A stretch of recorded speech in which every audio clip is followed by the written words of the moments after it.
gracious God, we thank you for the great gift of community, for the people, the places, the spirit that make it so. We gather this night as a community to honor one of our midst, one who has served and cared and shared, who has been generous in spirit and in time. We thank you for his gifts and for all those gifts that are represented by those who gather here.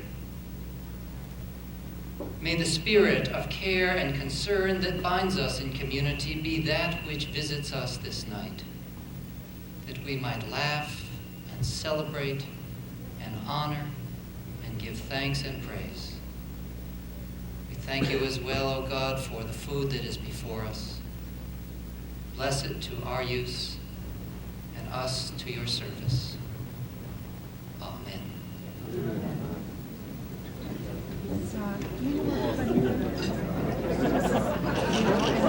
Thank you very much, Skip. Ladies and gentlemen, at this time, I would like to introduce Mr. Murray. Ladies and gentlemen, I'd like to introduce at this time the guest of honor, Peter Van Aken.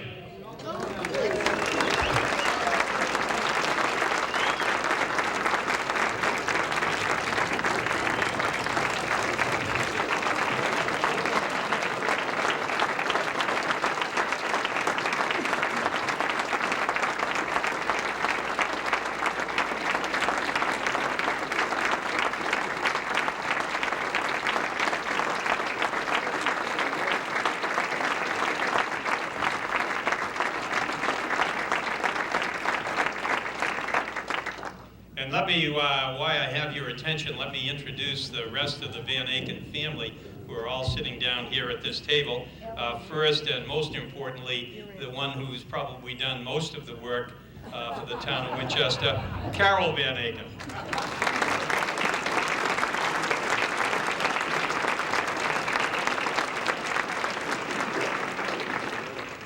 Peter and Carol have two children. I think most of you know that Peter's oldest child is a daughter, Christy, who graduated from Stanford last year on a preliminary visit for the President of the United States looking at the school. She has now graduated, and she is living in California and working at, I believe, Moffett Air Force Base for the National Aeronautics and Space Administration. She couldn't be with us this evening, but she certainly sends her love. Second of all, here with his own love is their son, famous wrestler from Winchester, outstanding student, and a future MIT student next September, David Van Aken.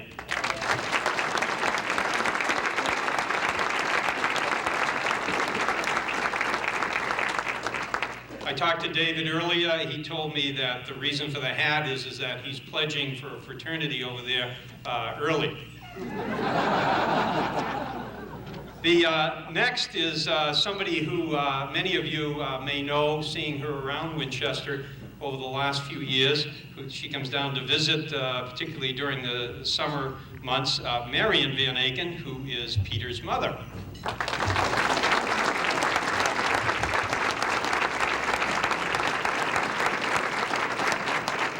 And then we have Carol's mother and father, Mr. and Mrs. Cliff Gustafson.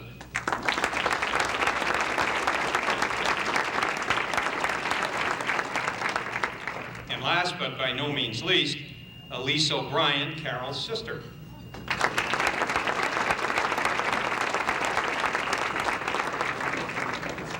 Ladies and gentlemen, what I thought we'd do this evening, the caterers are going to start to serve, but during the dinner, I will interrupt from time to time so that we can get a few of the speakers who are here tonight and wish to say a few words, an opportunity to speak without keeping everybody out here till midnight. So when I do come to the microphone and try to get your attention, please continue eating. and I apologize for the interruption, but if you'll be kind enough to give the speaker some attention, it would be greatly appreciated. And I hope you enjoy the meal. Thank you.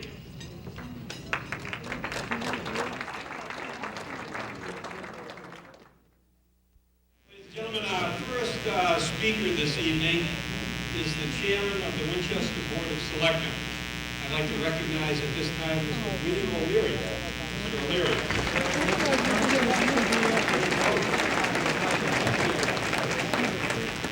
You can't speak without a coat. Thank you, Mr. Moderator. Are you ready for the question?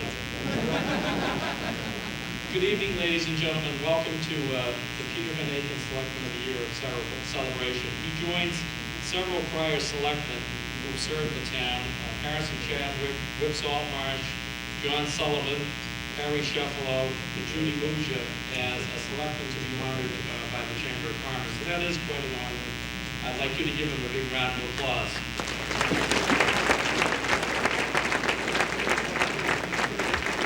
We probably won't have much good to say after that.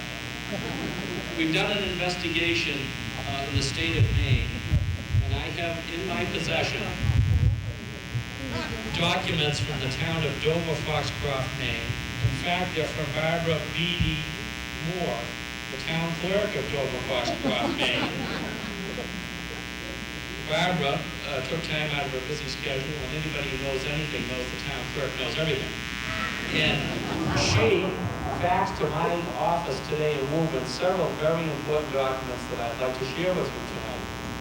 And Peter has been a great selectman. He's worked tirelessly. He's been in the Boy Scouts. He's been in capital planning. He's helped his church. He's helped everybody. But there's a reason why he escaped from Maine to Massachusetts. From the best we can tell, Peter was a terrific student at what was then known as the Foxcroft Academy. And in chemistry class, Peter, and Maine's a pretty exciting state, as most of you know, Peter would encourage the other students to inch their seats up toward the blackboard while the teacher was teaching the class. And the big thrill was when he turned around and went, whoa! He's a pretty racy guy, Peter Van Aken. But the real story behind the story that people would like to know could be called Chemistry Gate at Dover Academy. They're still investigating how all of the sinks in the chemistry lab got clogged up and the water was left running, and it was running down the stairs until Grace Chase, the secretary, found the water cascading down the stairwell. And we still don't know who really did it, but you know, sometimes you can't prove who did it, but they just moved to another state. I talked to Peter's son, and he told me that, gee, Dad always does wear his tiny kangaroo down sport hat when we go to Maine. And he wears the Century 21 jacket everywhere. So, you know, he wears a disguise when he goes to Maine. The truth of the matter is that his classmates in Maine said, Peter's a hard subject because he never did anything bad. He was so smart and so good all the time.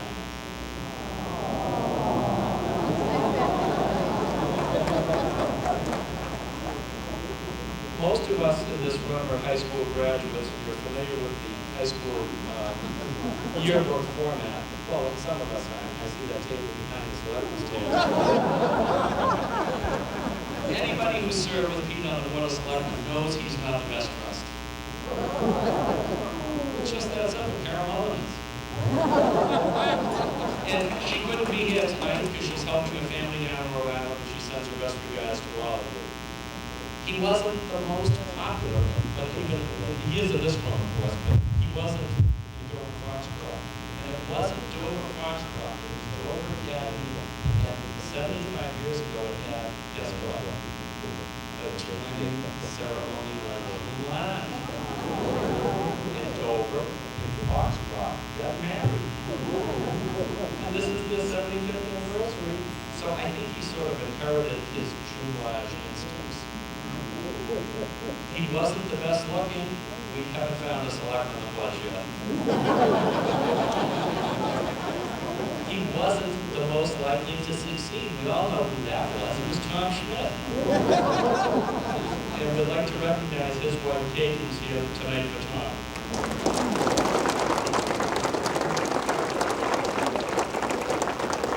He wasn't the most athletic either. Steve Piles was. They didn't have helmets then, though.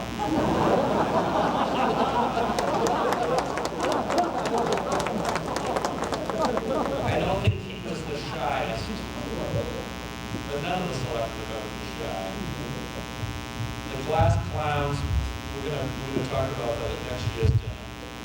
He wasn't the class flirt.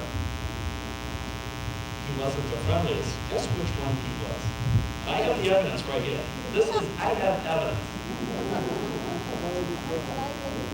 He was the most studious.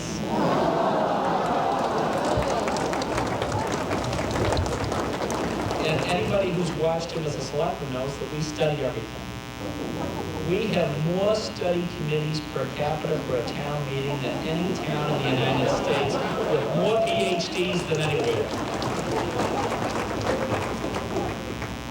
Now, back in those days at the Foxcroft Academy, they did a horoscope of each student. I'd like to share with you Selectman Van Aken's horoscope at that time. I have a permission from his family in writing, they have signed the release. His characteristic to Peter was red cheeks. His ambition was to become a scientist. He was going to become the assistant science teacher at his school. The one that I particularly liked was his favorite pastime. Being smart. And that goes great with his favorite song, The Great Pretender. If you served on the board with him in executive session, you'd know. His favorite play in high school was One Foot in Heaven. And if you've ever been to a meeting with him, you know that was true. He starred as the Reverend Spence, and he was the friendly doctor Peter was in that high school production, which I understand played to standing alone crowds. Mrs. Alexander was very happy to hear that. He was in the science club. He was on the student council. He was on the yearbook. And he was in the band. We all know what a great singer he is. They canceled that number for tonight's show.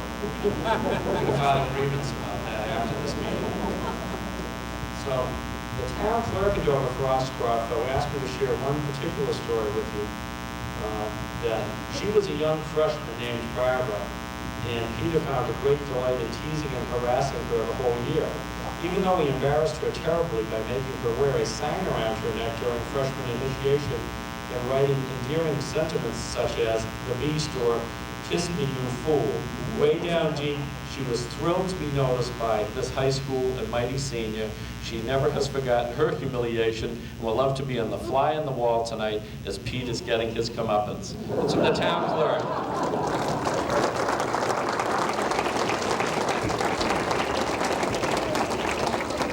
We're very lucky that the state of Maine, and this is Peter's mom, sent us Peter because he does exhibit the qualities that a good selectman needs.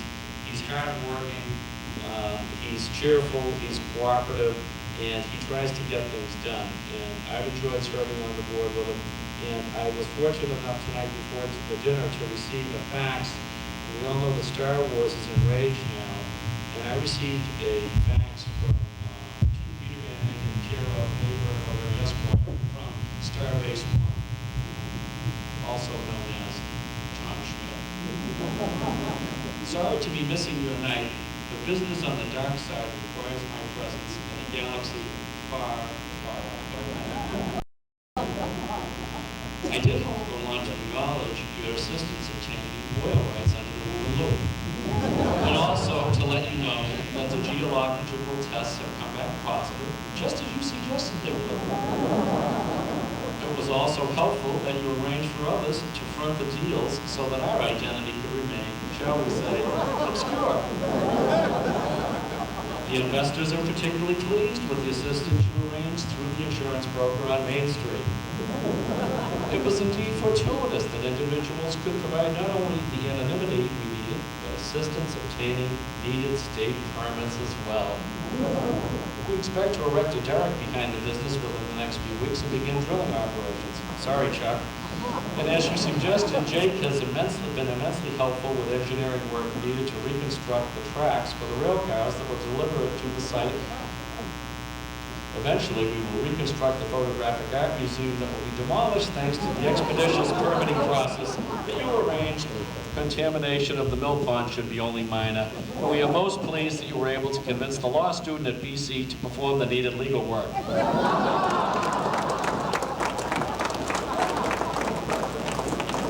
We have, as promised, deposited the agreed upon amount in your account in a bank in France. It has indeed been our pleasure to have worked with you. Now that you have retired from the Board of Selectmen, can you suggest another member who might provide the ongoing assistance with our project?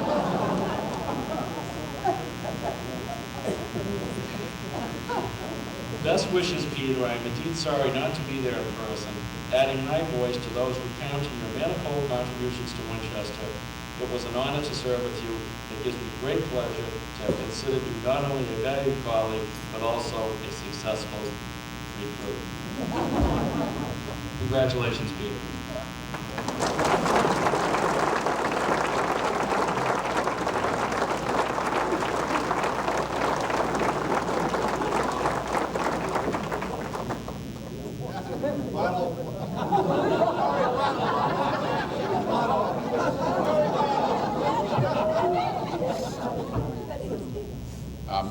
Mr. Welch.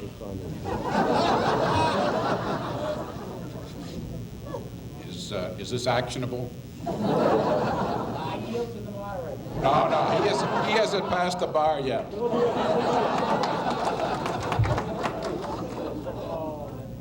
I just wanted to warn you and some others tonight, based on some things that I've heard on the street, that I prepared for this. I've asked my minister, who spoke earlier, to be prepared to jump up at a moment's notice and deliver a mini-sermon based on the 8th chapter of John. You remember that one? It's about casting the first stone.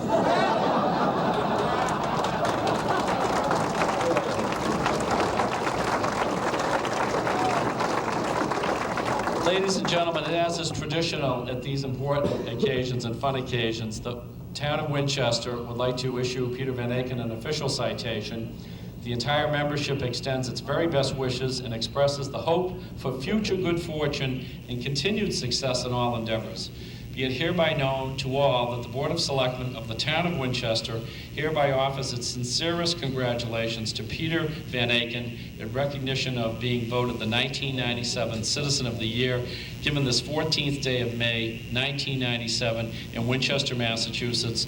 William Burke O'Leary, Gerald Pocari, Carol Mullen, Steve Powers, and Josh Alper. Congratulations, Peter.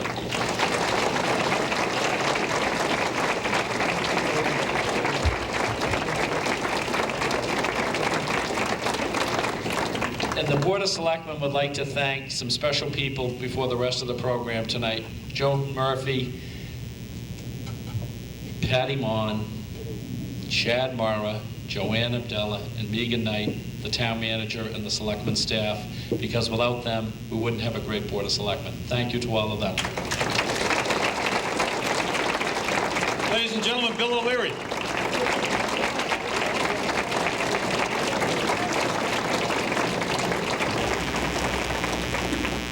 Well, I understand why you thanked him, Bill, because I know you couldn't write anything yourself that long. We have received an email, believe it or not at the moderator's office, but at the town hall, we received an email, and it's the first email that I have seen that is not written in English, and it's written in French. And so, although I am bilingual,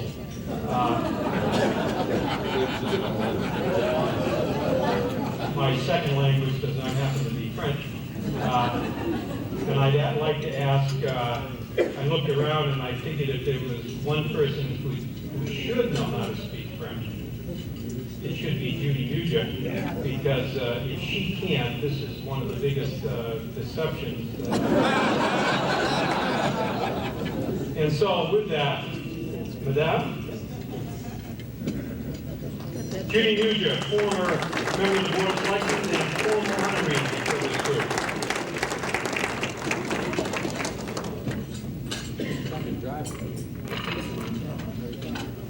Okay, thank you, John. Merci. I have to tell you, most of the town thinks I speak wonderful French, because every time I speak any, I say to the person, "Do you speak French?" And they say, "Oh, no." I said, "No, only you think I do." Peter, this telegram email came from France, and I think you all ought to know that Peter went to France with a group of us last September, and he was just wonderful. He spoke in French. They just loved him, and Peter's been such a superb supporter of the Jumelage. It's just a real pleasure to read you their note that they sent. And it was actually sent to Cindy Kroon, who gave it to me. And I'll read a little bit in French and then translate it.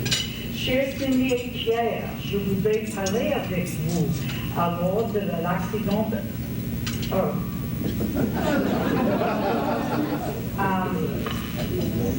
Actually, well, he gave it to me at the last minute.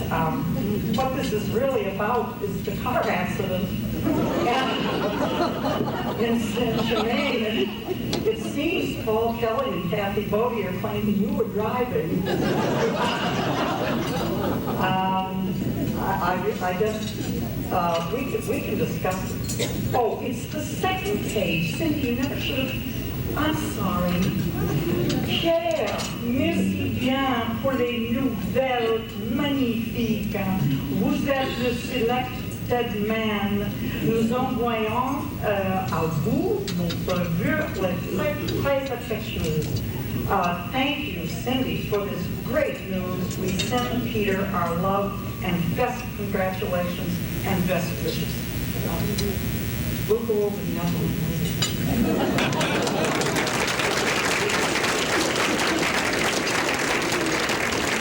Thank you, Judy. The only line I could transfer had something to do about burning the pictures, and I didn't.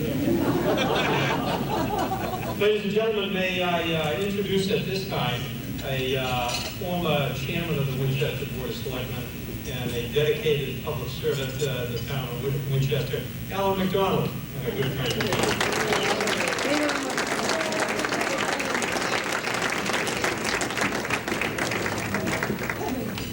Thank you, Mr. Moderator, very much. Last month, just a couple of weeks after Peter Van Aken retired from the Board of Selectmen, we had an annual meeting dinner at the Winchester Savings Bank, at which we hosted Peter, and I had to tell a story that involved Peter that the bank people didn't know about. Mr. Jim Dornell, who's chairman of the Winchester Savings Bank, was elected to the Board of Selectmen in 1947, and this, of course, is the 50th anniversary of his election to the board, and he's still actively participating and chairing the bank, and we're proud of that fact.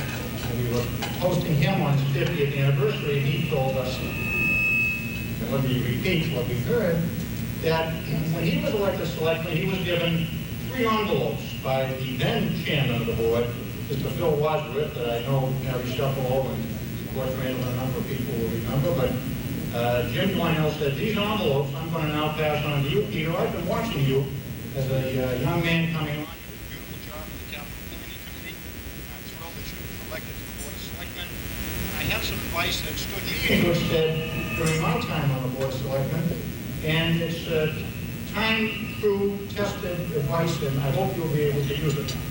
Peter said, thank you very much, and took the 3 envelopes, and Jim Dornell said, now only open them one at a time when you really need some advice if you have any difficulty while on the board. Peter, of course, had a nice honeymoon period when he was elected in 1991 and didn't need any advice, frankly, in the first year plus of his activities. It wasn't until the middle of his first term, about 1993, when, as you'll remember, we had a little bit of need for finance help. We spent $6.5 million on our water treatment facility that we raised that year. We spent 3.5 or so on our library. We had a need for particular new finances, and Peter felt a little chagrined as one of the selectmen that he would have to tell the story to everybody. He said, I've got to open up at least one envelope and get some advice. He opened up Jim Dwinell's first envelope, and he read it and it said, blame your predecessor. Well, Peter was very polite, of course. He didn't necessarily want to do that because his immediate predecessor was the last speaker of the platform, Dave Judy Musha, the former winner of the Award of Citizen of the Year. Well, so what Peter said was, well, these circumstances come about by things that happened well before my time on the Board of Selectmen, and so really I'm doing the best I can to clean up. That's correct, no problem. In fact, that carried him right through a re-election in 1994. Not bad at all. 94 was a pretty good year, but in 95, we were number 2. We had a situation where we had to do 3 bridges at once, Bacon Street, Cross Street, Swan Street, and we didn't have all the state money we needed to get them all done in time. We got to go through the winter a little bit within one of those, and at least. And Peter was concerned. He said, I better open up the second envelope for the time-tested advice. He opened up envelope number 2, and it said, blame the economy. Peter blamed the economy. That was no problem. We were just coming out of a bad time in the early 1990s. We hadn't quite gotten to where we are today. So that got him through 95. And as we coasted into 96, the good work of the Education Facilities Planning and Building Committee was hard at work in preparing the issue for an override in November of 1996. And as you'll remember well, that issue went on the ballot and didn't succeed in the override. Peter said, I think I need envelope number 3. So I wonder what Jim Dwinell's advice right now is. He opened up envelope number 3 and said, prepare 3 envelopes.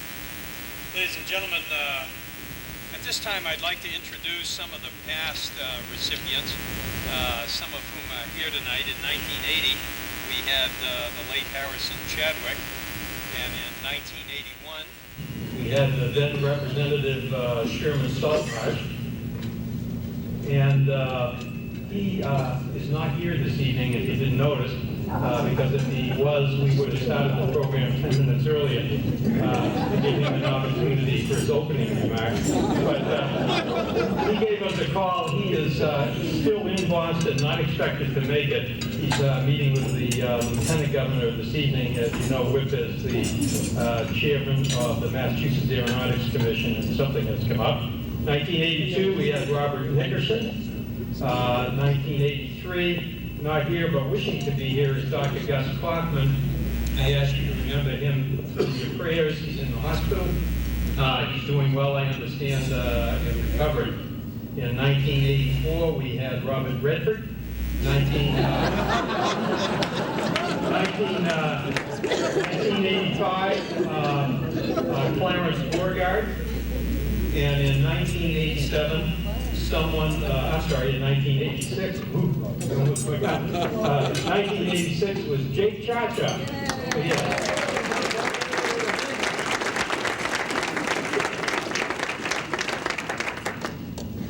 1987, we have this gentleman here just returned from a ski trip in the Alps, Harry Sheplow.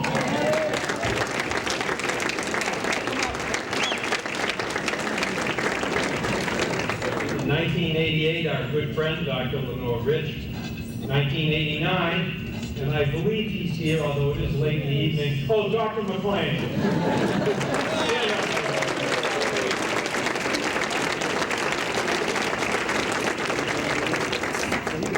Dr. McLean and I had a meeting this morning at 7:15 at the Winchester Cooperative Bank, and I bet him $1 he wouldn't be up this late. Good.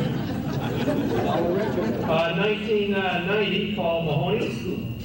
1991, Arthur Griffith.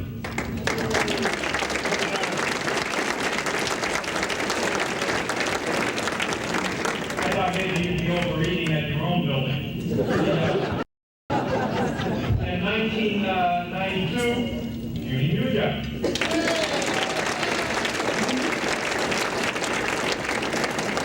1993, Austin Broadhurst. 1994, and I know here this evening, Sandy Thompson.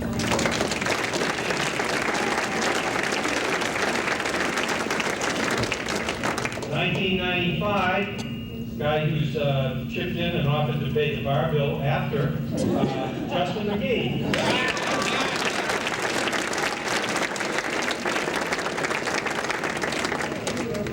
And in 1996, last year, we had Ann McGovern, who couldn't be here. She and Lane are on, I'm told, are on a trip. And ladies and gentlemen, and this time, I would like to introduce three people who consider themselves to be Peter's mentors.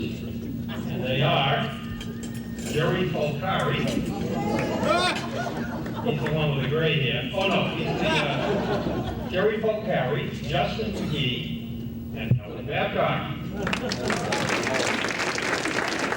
Peter, I think that they would like you to come up on the stage.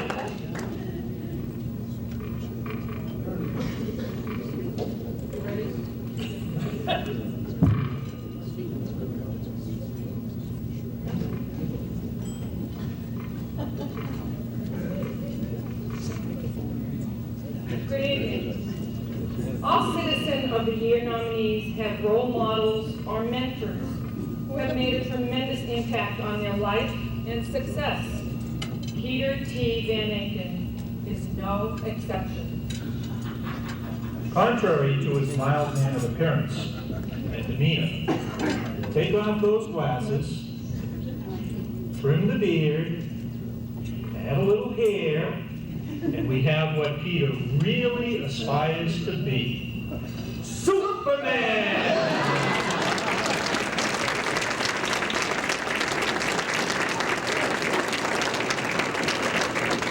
Our exhaustive research found that three unique individuals were responsible for Peter's personality, and in fact, his drive to be a highly successful capitalist, local politician, and downright dynamic individual. With, I might add, his own motivational tape series at $39.99 per set, order now outside the back door, and just dial 1-900-PETER if you're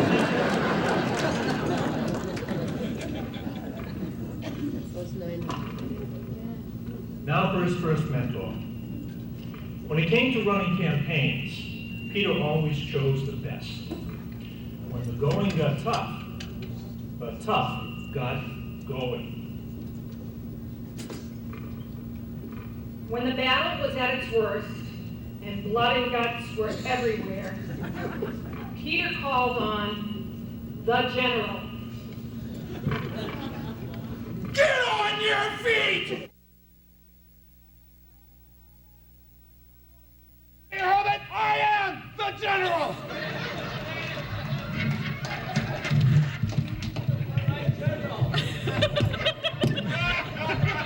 No, stand up!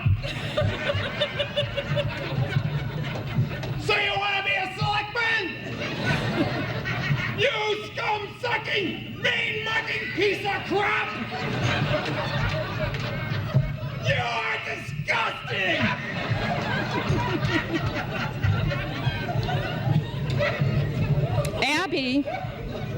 Abby was a master of sizing up the situation and nurturing the self-esteem of the candidates.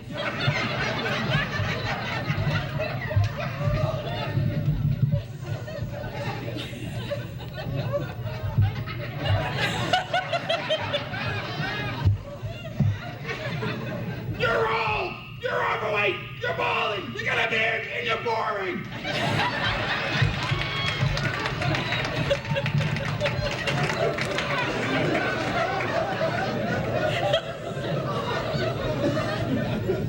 I can make a man out of you!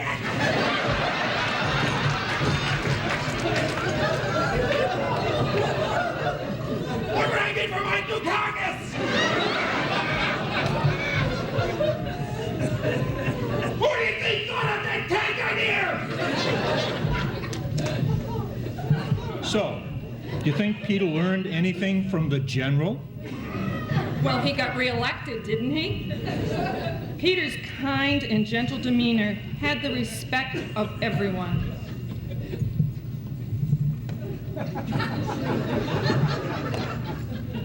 Finnegan! You want to win this campaign? You gotta burn, pillage, destroy, and that's just the workers!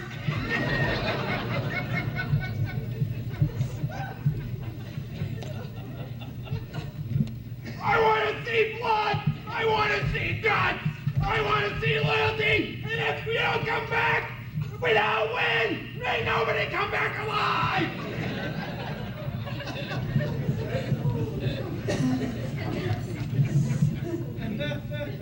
Beanie Baby, let me tell you. You want to win? Cut this consensus crap.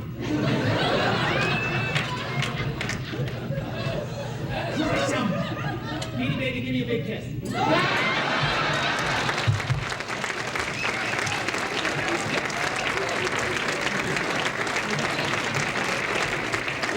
In the chair, not on the floor. Peter, we're not through. It's not your time yet, okay? Oh, good, okay, that's appropriate.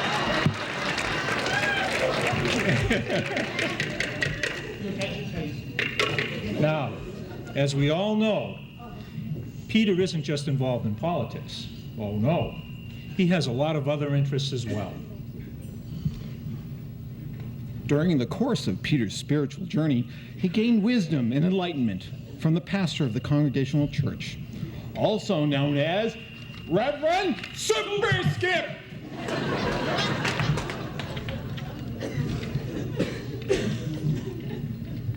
Super Skip Waterbury is going on sabbatical, as some of you may already know. And Peter has told some of the insiders in his political circle that his better plan is to be the interim preacher of the Congregational Church. Now, thinking about it, maybe that's the real reason why he retired from the Board of Selectmen.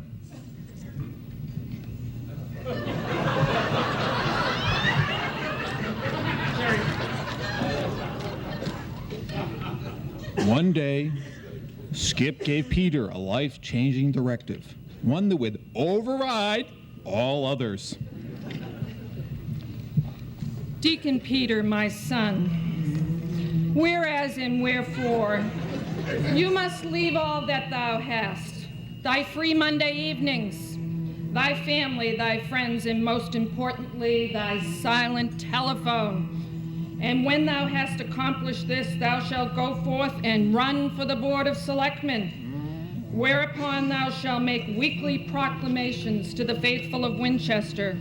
And if thou shalt fail in thy earthly mission, thy heavenly, all-forgiving, merciful, loving Father shall cause giant hailstones to rain down upon your head, and he shall cause you to read backwards all the minutes that Steve Powers has corrected in the last 9 years.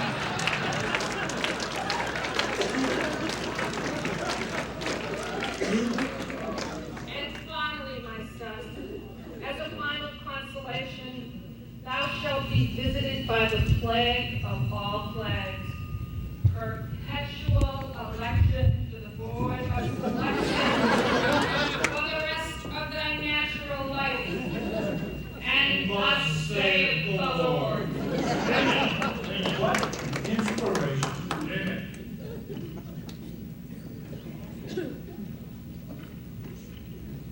Finally, we have searched far and wide for the mother of all mentors. Someone we felt was the real Superman Or Superwoman. behind the man. To our amazement, one person did stand out above the rest. It has been brought to our attention that Peter's real-life hero, the unending source of his mild-mannered, consensus-building approach to life, is none other than hi-ho, Super John Silver.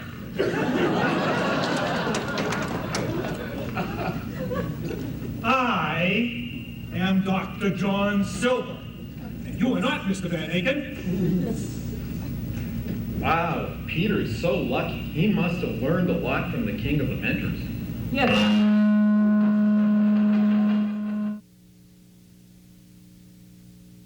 Yes, like handling the media. Communists and muckrakers. That's what they all are. What do I look like, a prima donna? Because of Peter's special commitment to Dr. John Silver, we have asked Dr. Silver to present a special award to Peter. The Natalie Jacobson Terminator Award.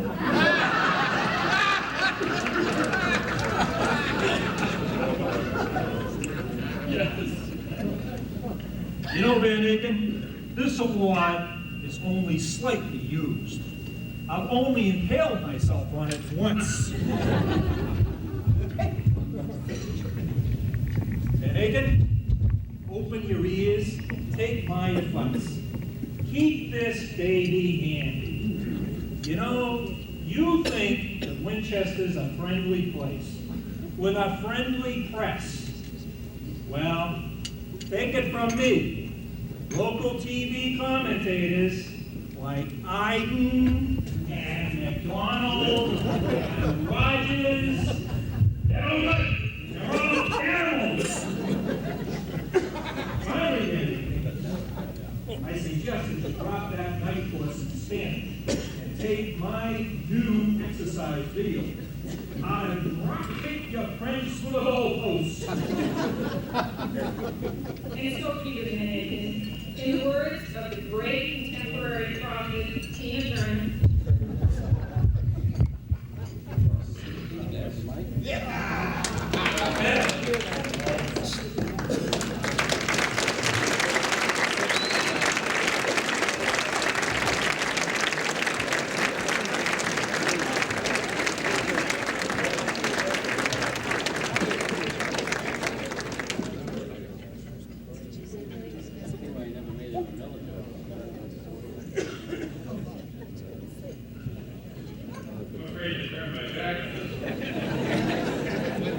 Ladies and gentlemen, Jerry, Justin, and Helen.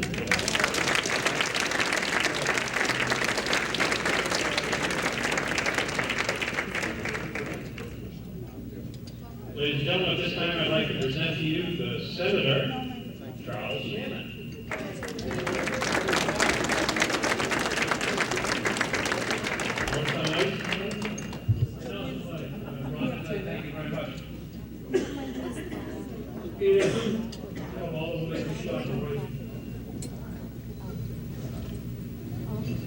The room is filled with all your friends and people in town, but a lot of people can't be here, so I'm going to speak on their behalf. You and I have done this before, and we've had a good time, and I want to thank you very much for your work, cooperation from Winchester to me up in the State House over the past 6 years, and you've been outstanding. And for those individuals that couldn't be here tonight that live in Winchester, they're part of this citation to you. It's a citation from the Mass Senate congratulating Peter Van Aken on your being selected the outstanding citizen by the Chamber of Commerce in Winchester. And we wish you the best for continued success in any area you endeavor. And we're going to be blown out of here. Peter, best of luck. Thank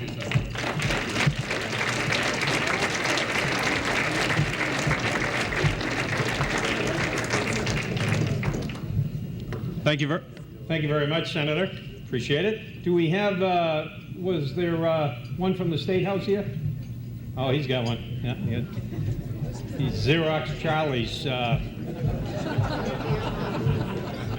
Ladies and gentlemen, Paul Casey. Heaven forbid, John, that we consider Charlie part of the State House. Just had to remind him. We're starting early with John. Peter, I seem to have been to so many events and so many award ceremonies with you, and usually it's the Boy Scouts. And it's funny because we're always talking about Eagles. I think we've had about 4 or 5 this year alone. And I'm amazed that in many ways, just throughout today's society, we see so many awards being given. It's almost becomes commonplace, where you even have the Oscars now, you have the Ralphs, Edgars, you name it, but there's every type of award. But what's unique about this is that, to me, in many ways, it dates back to the Greeks, where there's only one. There's only one winner of the marathon. And just as the Eagle Scout has been so important in your life and many others, particularly a few selectmen out there, I'm hitting Polcari from this side here, Peter, because we all have to remind everybody of his Eagle Scout ceremony.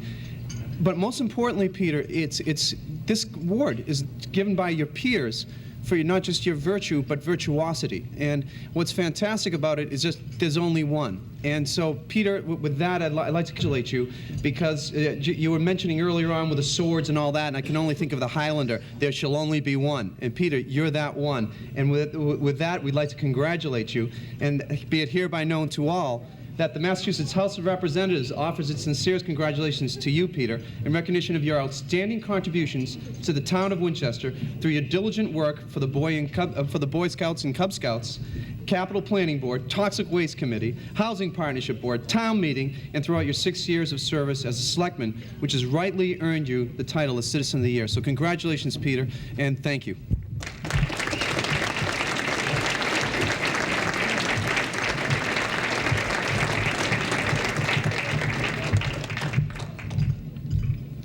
Thank you very much, Paul.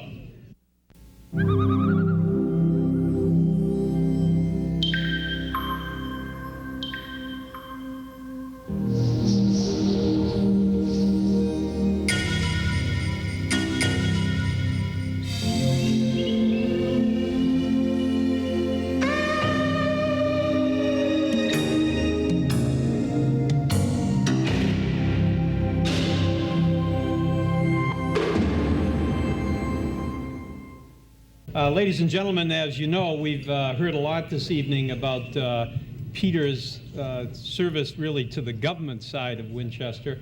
And our next speaker is representing the Boy Scouts of America. And I'd like to introduce at this time a good friend of Peter's from Winchester, Dr. Steve Galley.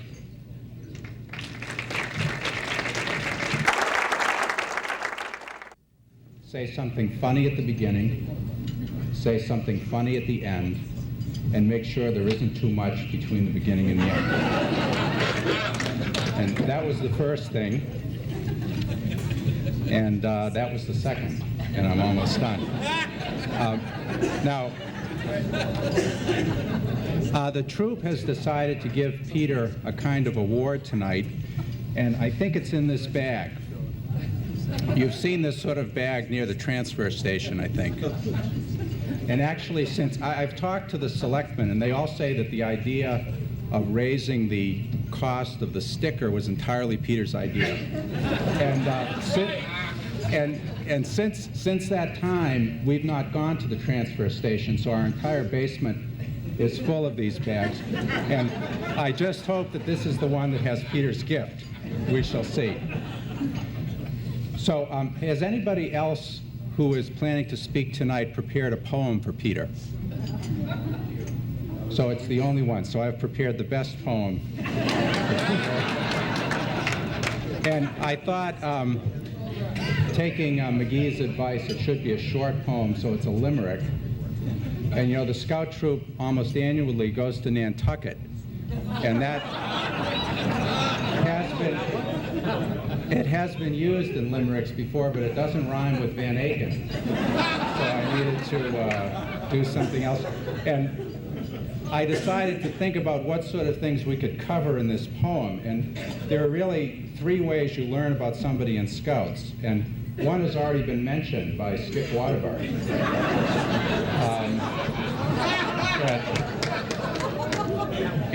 I also, I'm surprised, Peter, there seems to have been a lot. I also shared a tent with Peter, and you learn things about somebody when you share a tent, and all I can say is, Carol, you have my deepest sympathy.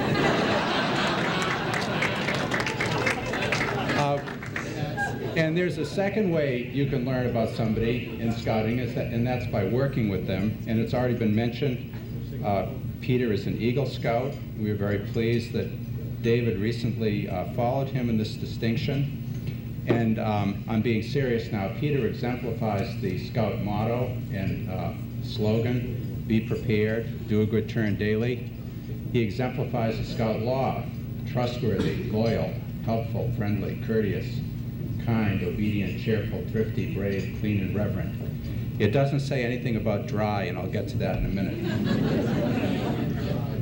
Peter has taken almost every job in Scouting, including the dirtiest. We clean up after the Inca Fair.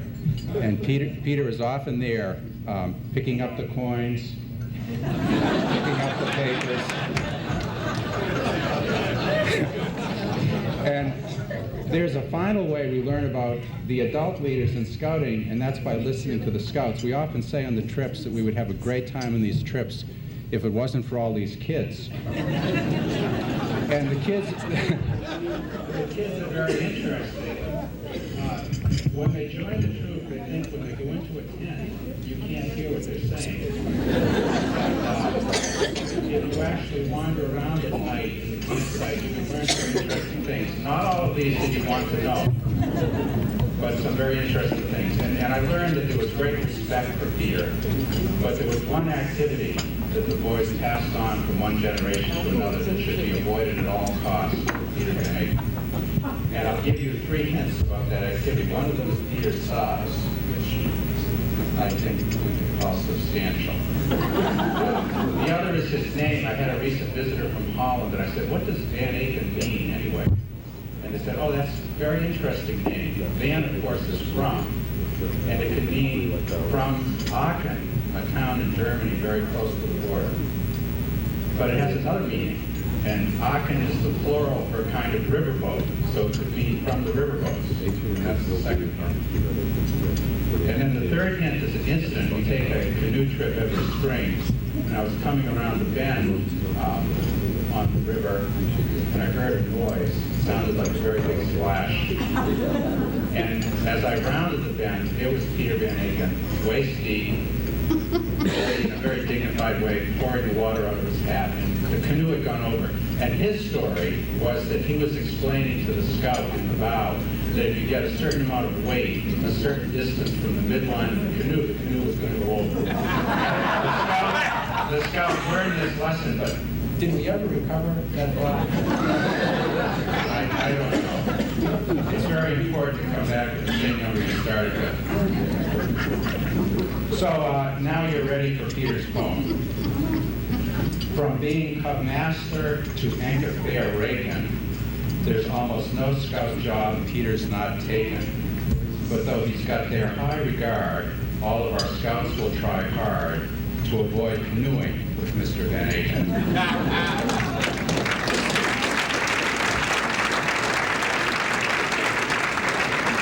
So Peter, if you will come up here, please.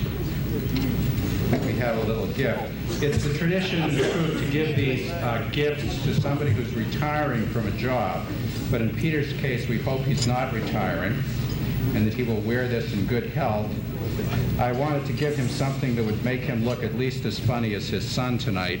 And so we have this campaign hat.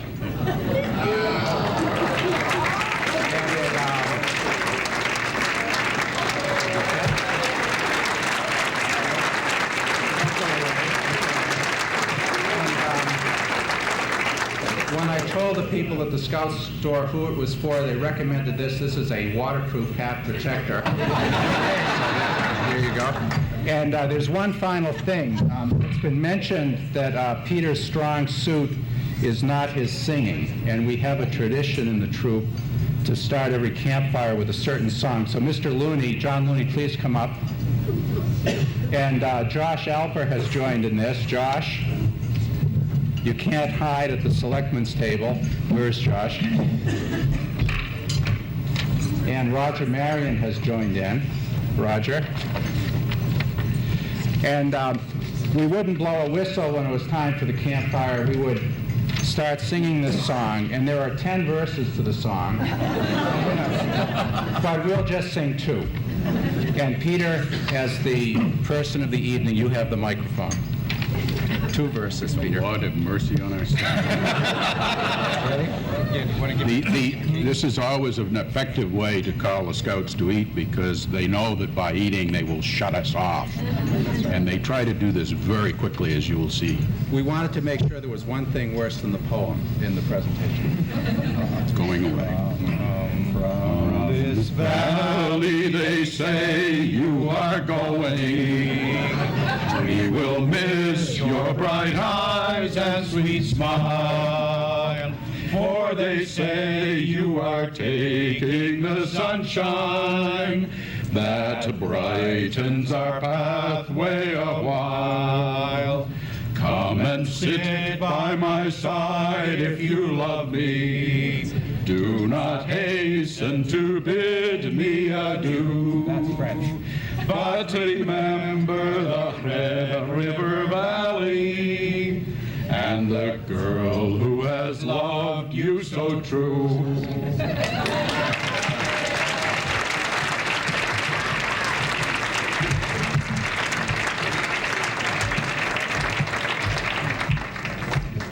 Thank you very much, gentlemen, and Steve, thank you.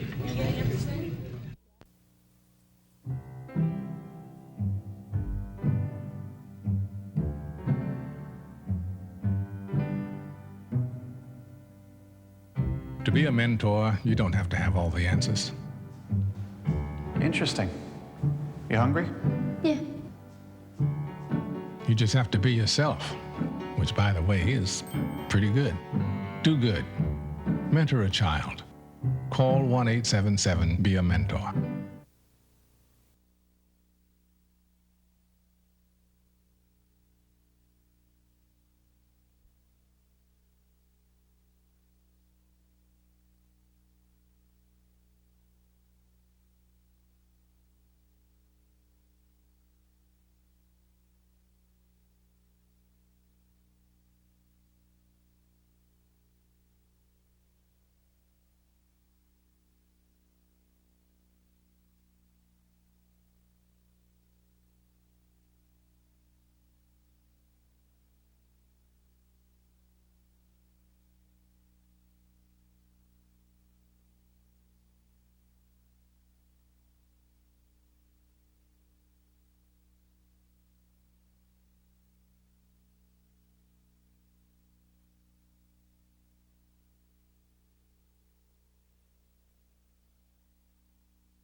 Ladies and gentlemen, in government there is, if you go into the United States Congress, you'll find really two types of people that are employed down there. You got the elected officials, and then you got all those staff members.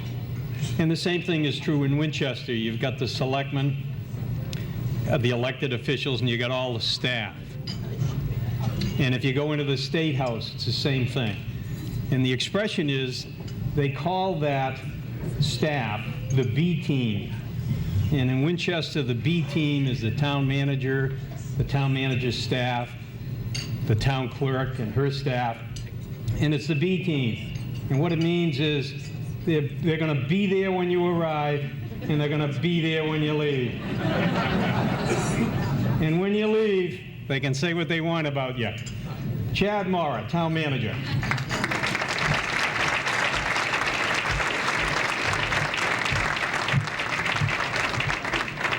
Thank you, Mr. Moderator. It's a pleasure for me to be here this evening to say a few kind remarks about Peter. I think that one of the things that everyone should know about him is a lot of the things that have been accomplished in the town over the past few years in the area of capital improvements have really been, go back as a credit to Peter, because of the way that he approached his assignment as the chairman of the Capital Planning Committee back in 1985 when he was appointed by the Board of Selectmen to fill that role. And Peter was very instrumental in working out a plan of how diverse groups of people can come together and come to a common decision. And that is known as consensus building.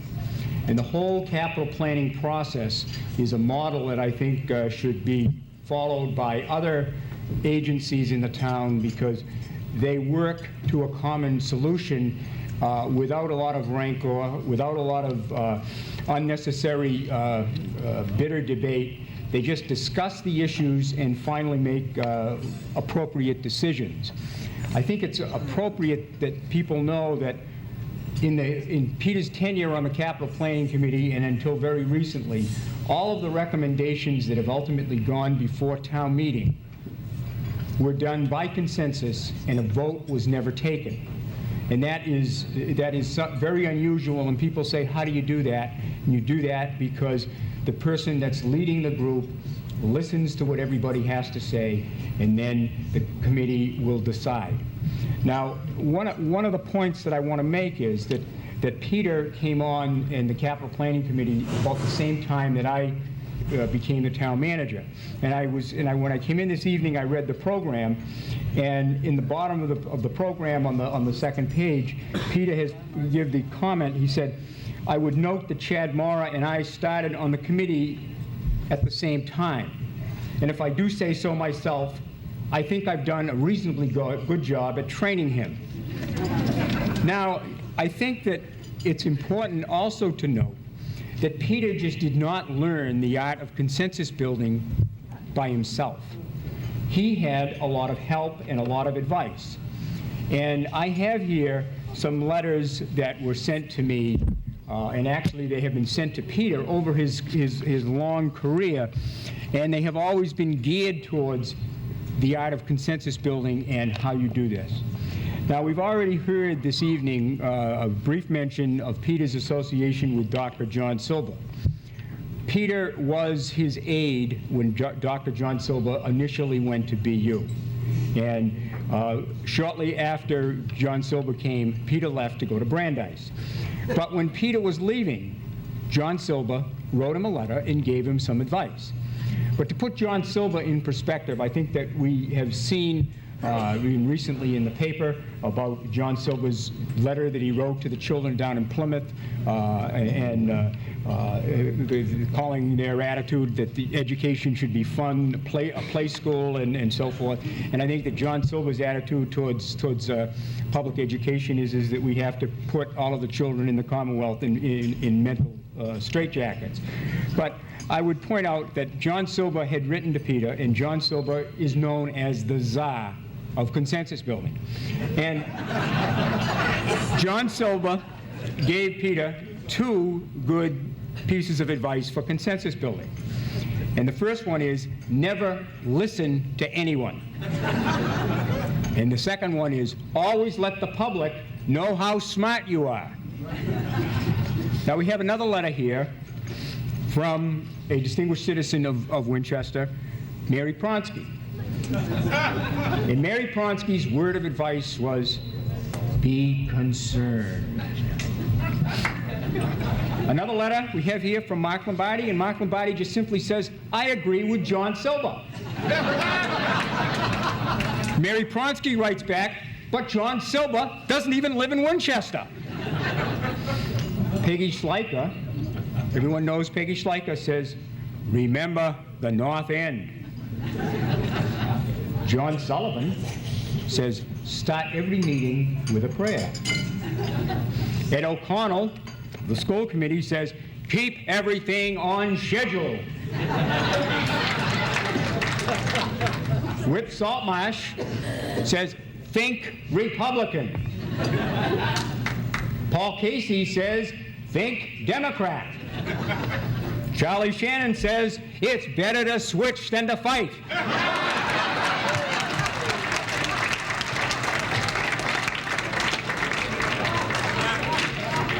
Mary Pronsky again says, remember the process.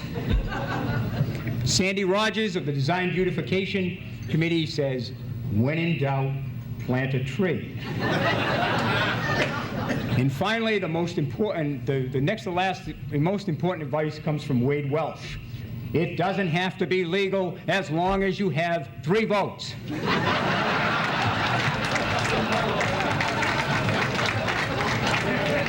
And the last is a memo from Peter Van Aken to Peter Van Aken.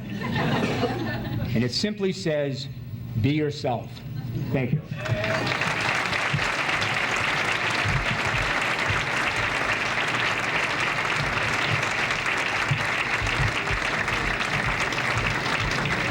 Thank you very much, Jack.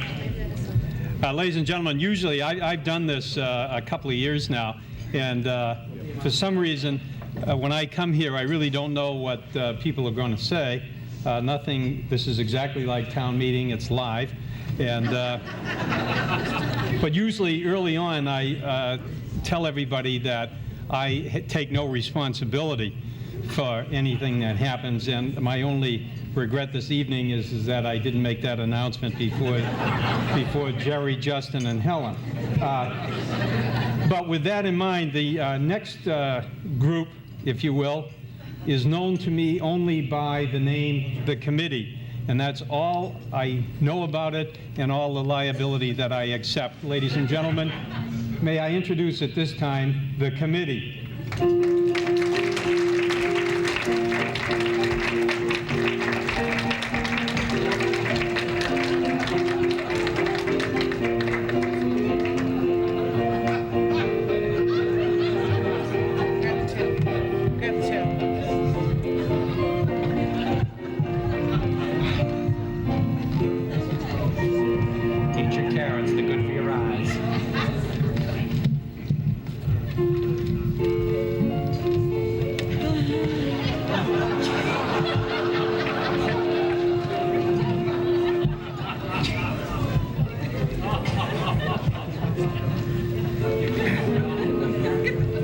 It's a very long ribbon.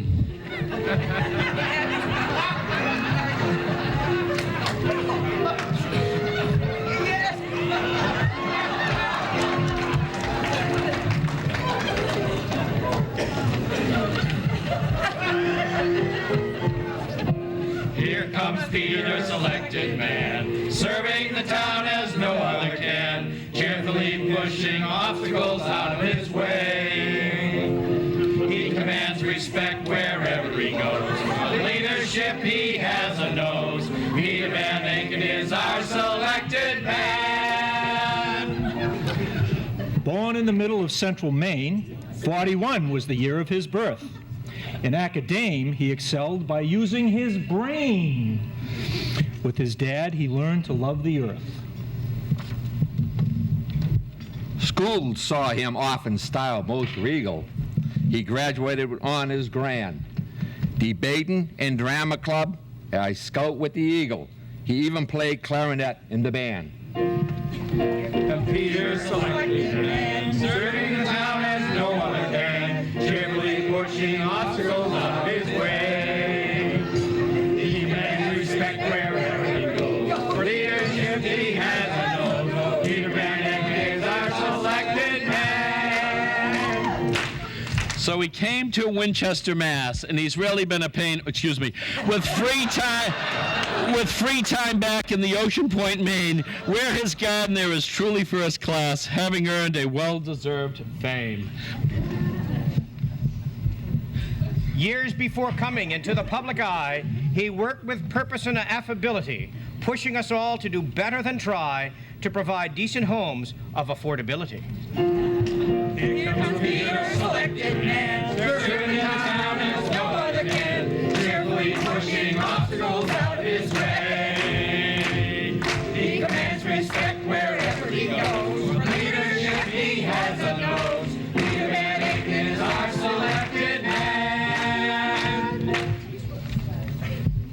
Tactful and strong, his humor a treat. On Mondays, we rarely were bored. Yeah.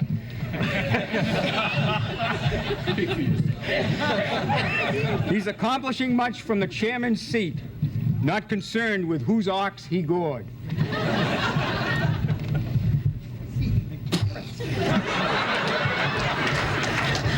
From loop sales and transfer station manure, McCall and Winning Farm, the spark was lit. He slaved over library, water and sewer, devoting hours to all that bit. Here comes Peter, selected man, serving the town as no other can, cheerfully pushing obstacles out of his way. He commands respect wherever he goes. For leadership he has a nose. Peter Van Eyck is our selected man. The man from Maine with a great big heart who looks like a chairman to boot. Supported the jumelage right from the start, then traveled to France on a toot. He led the fifth-year delegation, the most imposing one in the cast. Said the French, voila, the selected man. They sent a real mayor at last. Here comes Peter, selected man, serving the town as no other can, cheerfully pushing obstacles out of his way. He commands respect wherever he goes. For leadership he has a nose. Peter Van Eyck is our selected man. Peter Van Eyck is our selected man.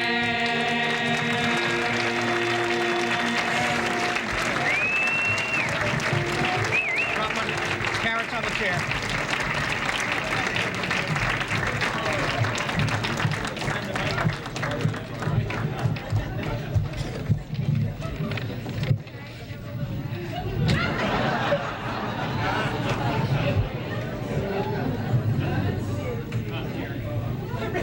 Testing 1, 2. Testing. Thank you. For those that may not have understood my disclaimer before, I told the next speaker that that back in, Harry Sheplow was telling me that back in vaudeville days, the toughest act to follow is an animal act.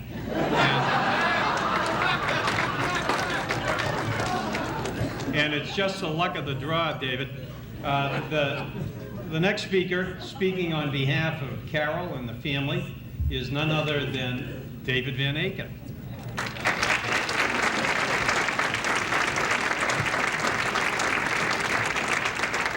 Let me just say a word about David. He's going to graduate from Winchester High School in June. He's going on to the Massachusetts Institute of Technology, following in his dad's footsteps. He's been an excellent wrestler this past year. He's been a yearbook editor, and he is going to receive his Eagle Scout in the next 2 weeks, I guess it is. Is that correct? Ladies and gentlemen, David Van Eyck.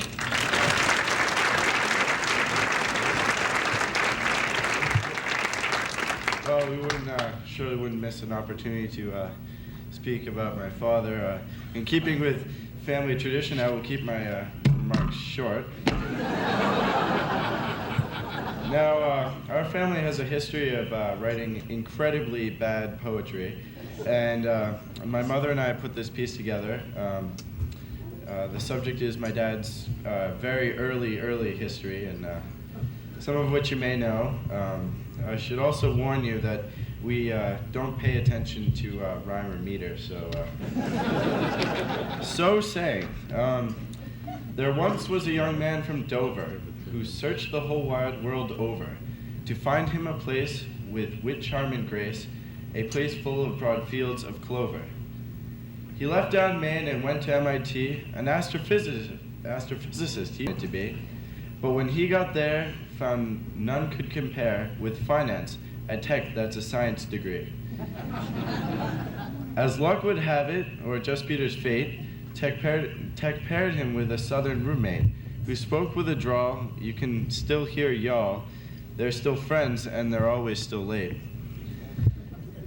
While hitting the books hard at the toot, he lucked out and got a wife to boot, with wit, charm, and grace, who sets a fast pace and supports him with her hard-earned loot. Armed with his quasi-science degree, up the river Pete went far to see. He went for a walk and learned how to talk, got an MBA, a Harvard degree. Pete's mom joined the fish tank, Carol and Pete, to house sit for a tech prof on a street. On Hickory Lane in Belmont, no pain. A house with a brook, it couldn't be beat. Soon the prof came home to claim his house. We definitely thought he was a louse. But we packed our bags, labeled them with tags, went looking for clover and maybe some grouse. While talking to coworkers and grousing about the lack of available housing, Carol leaned on the bar and heard of a 4-star house, Bob Derlin's, while he was carousing. So that's how the Van Akens came here, found this place so very, very dear. It wasn't an agent, a signed house for rent, but simply the faculty lounge and a beer. Pete worked for the toot, but wanted more. BU beckoned from the other shore. Long-range planning, computer card scanning, teach economics and other folklore. At this point in his splendid career, a new program he was asked to steer, in Europe forsooth, in search of the truth, but also in search of the best beer. At the end of his stay in Frankfurt, Carol, her mom, his mom, packed a shirt, went for a stay for many a day. 9 months later, Christy arrived in a skirt. We'll never forget that October morn when the Pope came to town to heal the forlorn. All the people cheered, not even one jeered. We're sure that he really came to see David Bourne. Peter went from BU to Brandeis, VP for admin, that's very nice.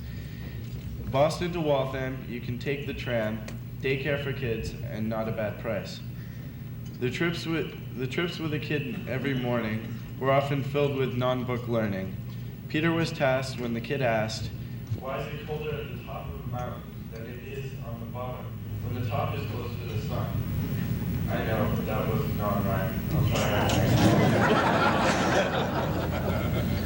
Now that our family is forced complete, we spend time together whenever we meet, asking what do we mean, what's the difference between an alley, an avenue, and a street. We can hear Christy as clear as a bell on the steps of Mystic in her own show and tell. I'm only a child, and this is quite mild, but you have to keep Mystic, you can't ever sell. My brother is coming here in the fall. I want to be able to show him it all. We'll clean the floors and help lock the doors, but here at Mystic, not down at McCall. While Christy lost the Keep Mystic fight, her dad took pity on her plight, and that of others, sisters and brothers. And that's why he developed his do-gooding fight. This is the end of the early family history. You all know the rest. It's no mystery. Pete's an open book. Just take a quick look. Try all of the reruns on cable TV.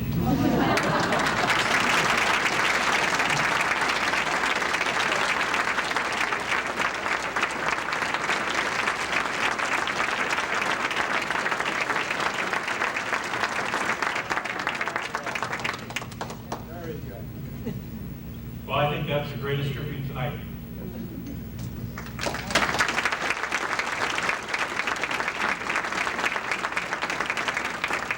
Ladies and gentlemen, I was advised by Kathy Alexander that this year we had a dearth of speakers, so that for the first time in the history of the Chamber of Commerce, they've gone outside for a group to perform here and actually engage the Chamber of Commerce money. And this group, I understand, has traveled all the way from Newark and is known as the Vanettes.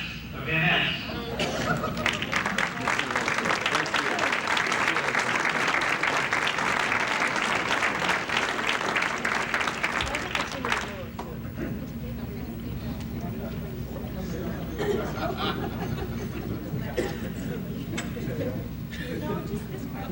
Now, in order for Peter to have the best seat in the House, which of course we would all wish that he would, he's going to turn his back on you, but only for a second.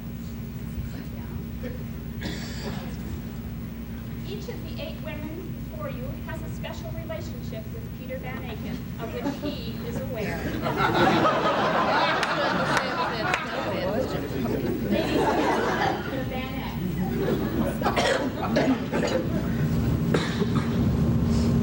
Slowly, guys. 1 and 2. On the south side of Winchester, on the Memphis side of town. If you go down there, you'll find a man who cares. He's the man named Van Aken. Now, Peter's only trouble is that he does too gosh darn much. Between the Boy Scouts Church and the Board of Selectmen, he finally said enough's enough. Yeah, he's good, good, Van Aken, nicest man in the whole darn town. Even though he's a little stout, he still acts like an Eagle Scout. Yeah, Peter, he's a Boy Scout, likes to wear those fancy duds. When it's raining, storming, cold and damp, he leaves town for Boy Scout camp. And Peter, he's a deacon at the First Congregational Church. When the clocks in the steeple needed some work, he didn't leave them in the lurch. And Peter's a new waver. He's a 90s kind of guy. He oasis, coalesces, even with better planners. Sometimes you gotta wonder why. It's 'cause he's just good, good. Van Aken, nicest man in the whole darn town. Even though he's a little stout, he still acts like an Eagle Scout.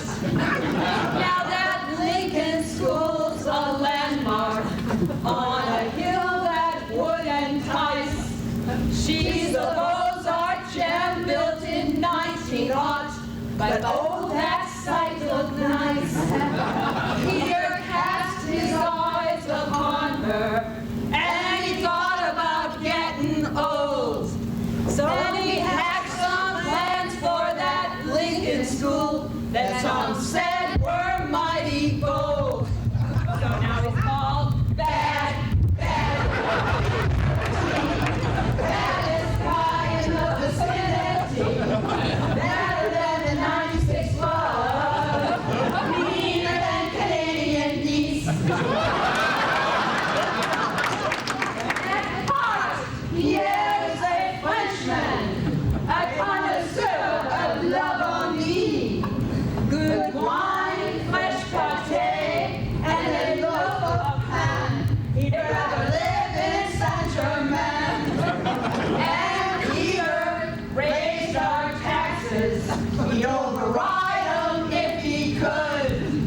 Ladies and gentlemen, the Bayonettes.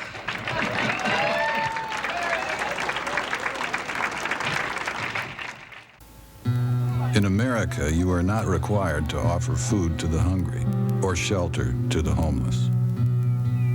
There is no ordinance forcing you to visit the lonely. In fact, nowhere in the Constitution does it say you have to provide anything for anybody. Thank you for all you've given. Imagine what more could do. Good evening, everyone. On behalf of the Winchester Chamber of Commerce, I want to express our appreciation to each of you for joining us here tonight. Of all the events held in our town, this is one of the most significant because it gives us an opportunity to honor and thank one of our citizens who has contributed outstanding service to our community. Now, before inviting our honored guest to join me at the podium, I want to just indulge you and take a few moments to review some of the programs and projects that the Chamber is involved in. First, I would like to give special recognition to Dot Butler and Kathy Alexander for the superb job that they did at the annual meeting last month where our Citizen of the Year name was revealed. From what I hear, the only person who was surprised by the announcement was Peter himself.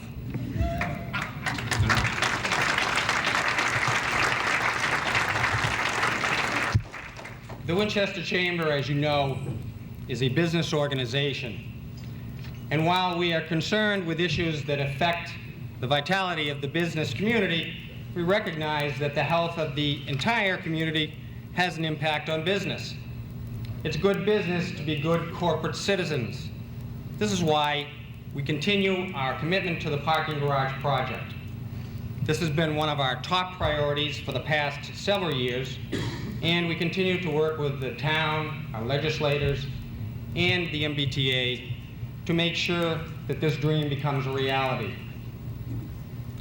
The Chamber is also preparing to donate a new bulletin board for the Town Hall parking lot.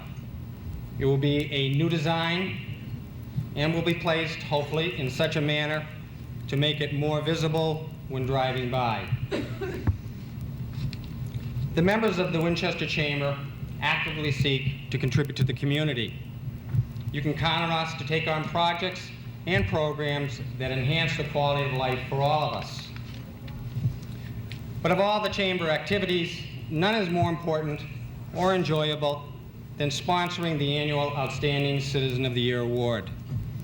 And when it comes to making a contribution to the community, no one outdistances tonight's honored guest, Peter Van Aken.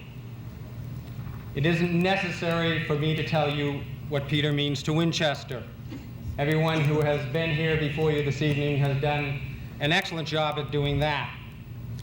However, his service to the town is legendary.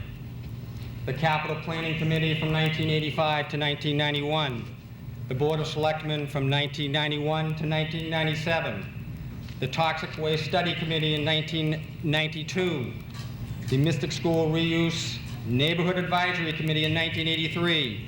He was a selectman's representative on the Housing Partnership Board. He has served as various ad hoc computer study committees. And from 1987 to the present, he has been a town meeting member from Precinct 4. And if all this isn't enough, as you have heard, Peter has also managed to donate a considerable amount of his time to the Boy Scouts. He volunteers for Inca, the Winton Club, and is the deacon in his church as well. Everything Peter Van Aken undertakes is done well. I remember when I became president of the Chamber and had to appear before the Board of Selectmen for the first time. Peter was the chairman of the board at that time and seemed to understand my anxiety, and tonight I would like to publicly thank him for helping me to feel at ease. Peter, on behalf of the Winchester Chamber of Commerce and a very appreciative community, as an expression of our gratitude to you for giving so much to all of us. It's an honor for us to have you as our 1997 Outstanding Citizen of the Year. Before I have you come up here, though, I do want to just give some special recognition also to Bill Ryerson, who put together that photograph over there where people are signing, and if you have not yet signed that, if you would please do that. And also we have Commissioner Sydney Ambrose. She is going around taking pictures of everybody to put together as a little photographic album as a keepsake for you and Carol. And tonight, to make the presentation, we have the world-renowned photographer himself who will do that presentation. So Arthur Griffin, would you please come forward?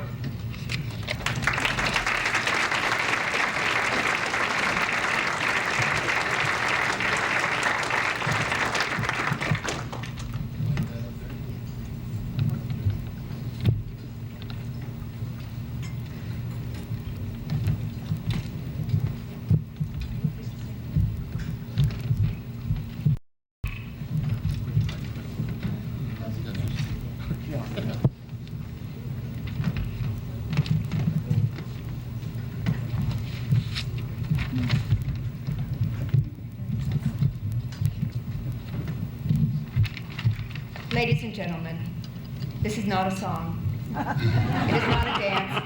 It is not a show. It is not a poem. It is a jingle.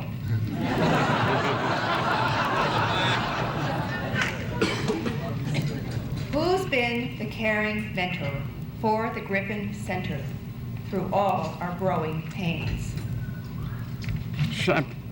Champagne. No. Who's come to each showing, each fundraiser we're throwing, and toasted each success with champagne.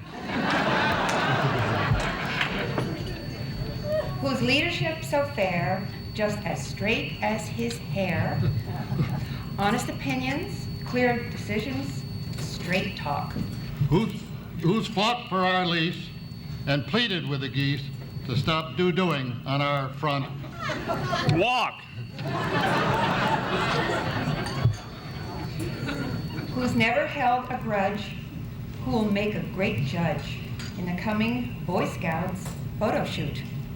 Who's neat and unflappable, handling factions, often acting unadaptable, but who looks like he slept in his suit.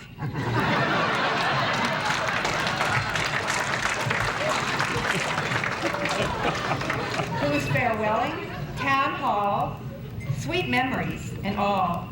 Local politics, he's now gone beyond. Who takes love without stricture from the folks with the pictures at the little museum by the pond.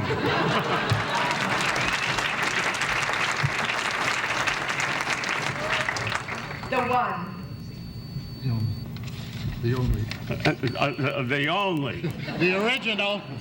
Peter Van Aken.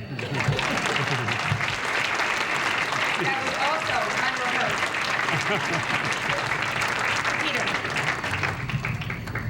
Peter, you must come now and unwrap it. Nice job.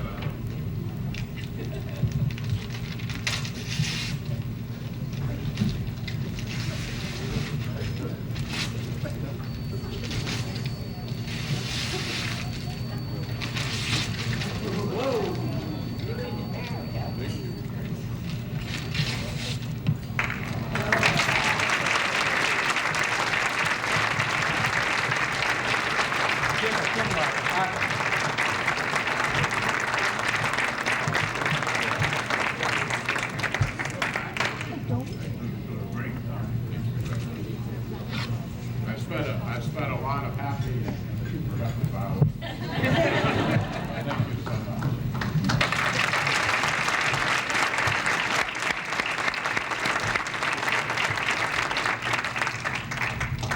Ladies and gentlemen, as we come to the close of the evening, I don't think that I can add anything more that hasn't already been said.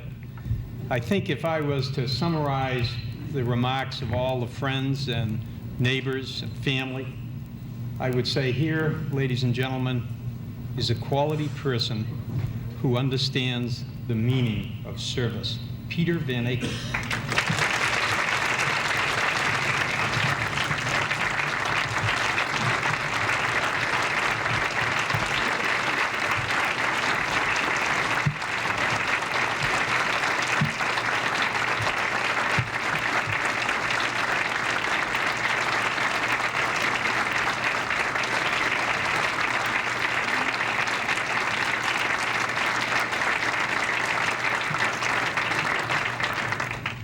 Thank you very much.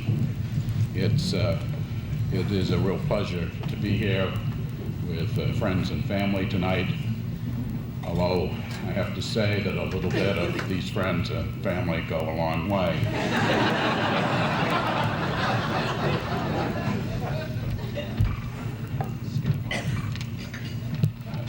I have a note from my pastor. You remember that he was going to rise and give a mini sermon on casting the first stone. The note says, "You're on your own, brother. There's some things even a minister won't do."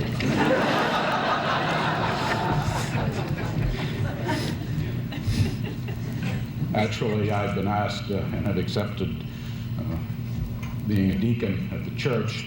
It's going to be a real pleasure to refer some of the tougher questions to someone in a higher calling. But I do have a suggestion. I came across this my daughter shipped this in from the coast and said that some of the California churches are a little laid back. We might want to consider it here in Winchester. Instead of 10 commandments, they're working on 4 commandments and 6 suggestions.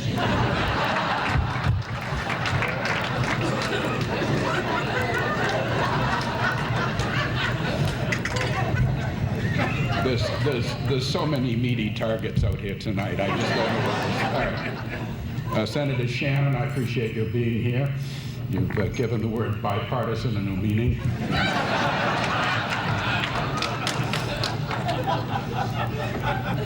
And, I'm particularly pleased that Chad shared with you some of the things that he shouldn't have. Chad is, as you know, a town manager, but I came across something called Paul Carey's Law, which I think explains some of this. It was something like this: anybody can make a decision given enough facts.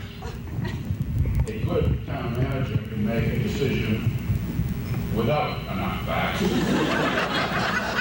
A perfect town manager can operate in perfect ignorance.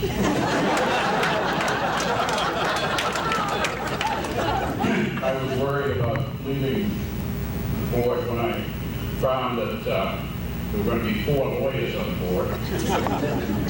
Bill and Carol and Josh and Wade. I was really worried about Steve, but Jerry explained that having 4 lawyers around makes even use Fairfield look good.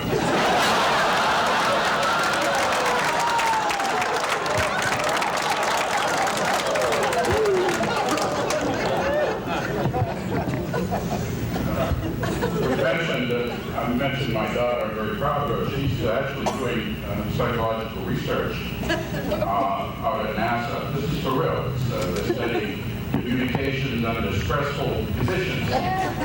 I understand that she's contacted Mary Bronstein to see if she can borrow some of the old tapes of the school committee.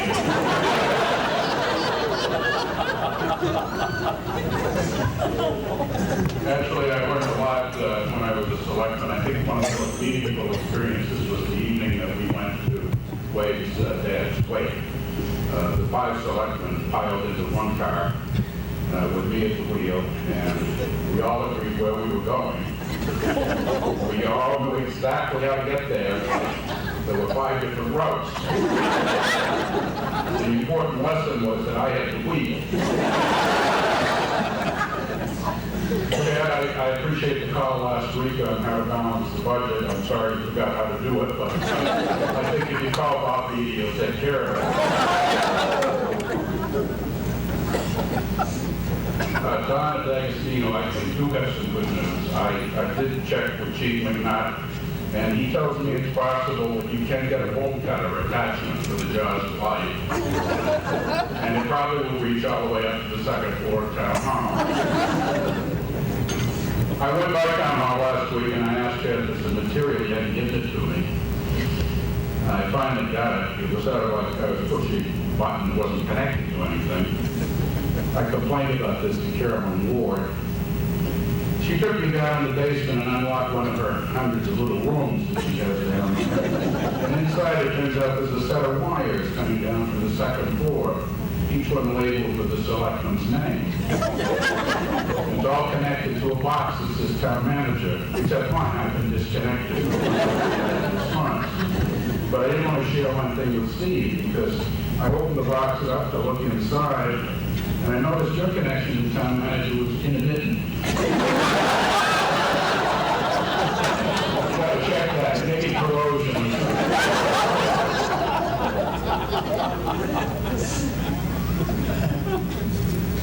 As my son and wife have mentioned, it is a family tradition to share with you that poetry, and it gives me a great deal of pleasure to respond to the scurrilous attack made upon me earlier by Mr. Schmidt, who, of course, is absent and wisely.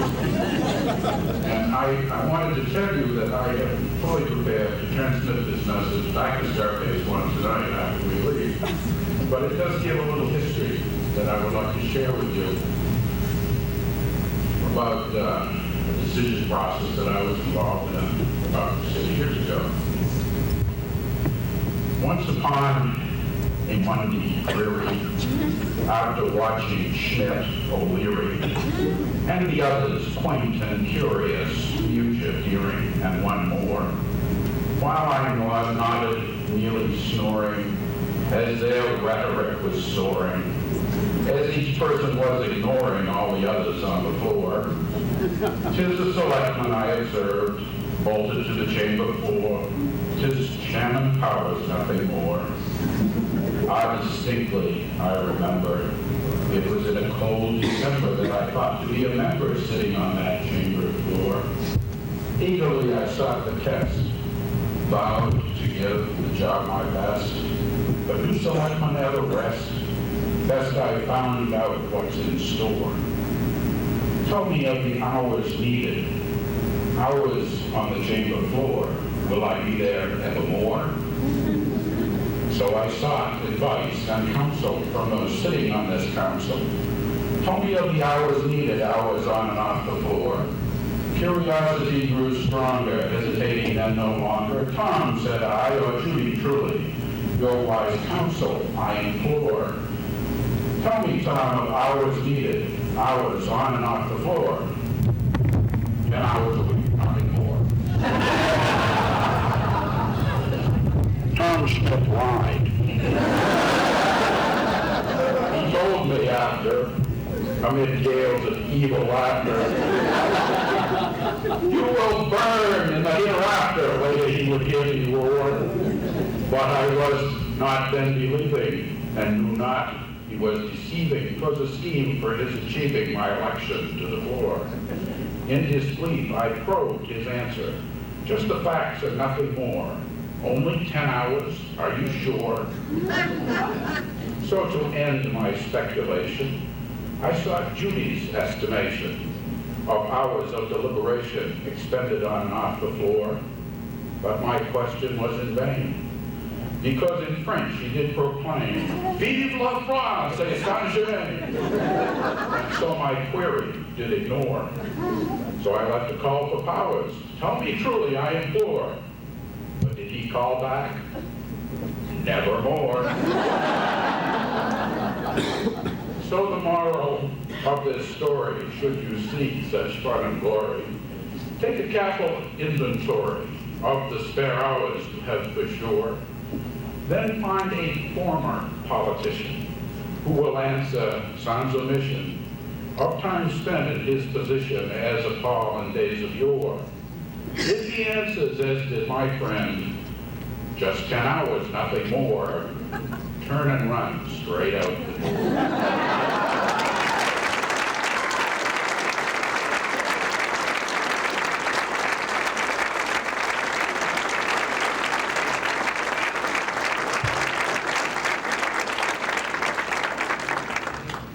I'll see that Tom gets that. I would like to acknowledge... What did you tell me? I never said 10, but you never asked the question. 10, I heard, forevermore. I'd like to acknowledge a few special guests tonight. Barbara Derlin is here with us, and her daughter Lynn and son-in-law Bob Sousa. It was mentioned that earlier that the reason we're in Winchester, I've been good friends. I was friends with Bob as a student, and part of friends could not be absolutely involved. Very, very fine.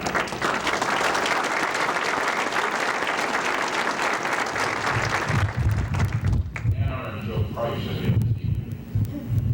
Some of you may recognize Anna, the operator of Rendell's Restaurant, some time ago. Anna and I share a garden between houses.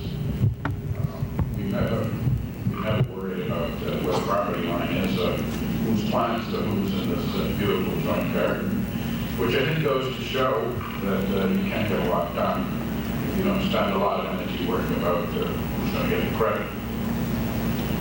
I would like to acknowledge my former college roommate and long-suffering business partner, Martin Schrage. He has put up with me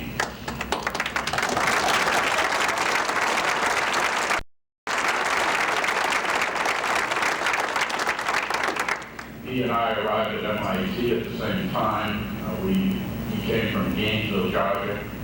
And I came to Dover Foxtrot, Maine, and by the time we went home for Thanksgiving, we couldn't talk to our families and friends. He has put up with me with more mornings and chat than you can begin to imagine. But I've noticed he's coming in a little later these days, making sure that there's been enough time to get me jump-started on a cup of coffee. And lastly, I'd like to thank my family for the unending support that you've provided me as I have served the community. It's especially true of my wife, who shares with me a marriage and partnership of 32 years. Still going strong. Almost 33.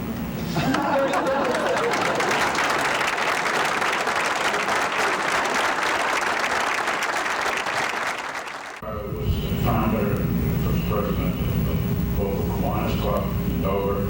My daughter, as you have noted in the program, got me into government activity here in Winchester. She continues to do community service tutoring in East Palo Alto. David does community service to the Scouts of the church. And Carol has served most recently on the outreach committee of our own church and helped run its twice annual blood drive. We do community service because it's needed, because it's the right thing to do, but we also do it because we want people who enjoy the challenge of wrestling with important society problems, and because we generally feel pretty good about it at the end of the day. I am honored to have been picked as the year. I have been overwhelmed by many expressions of congratulations I've received. But I'd like to suggest to you that the selection, your selection of Citizen of the Year this year, and in past years, served but as a mirror in which you, in this room and outside, can see and take pleasure in the reflection of your own investments of time and effort in community service. Let us enjoy these reflections that we see around us and celebrate tonight. Thank you.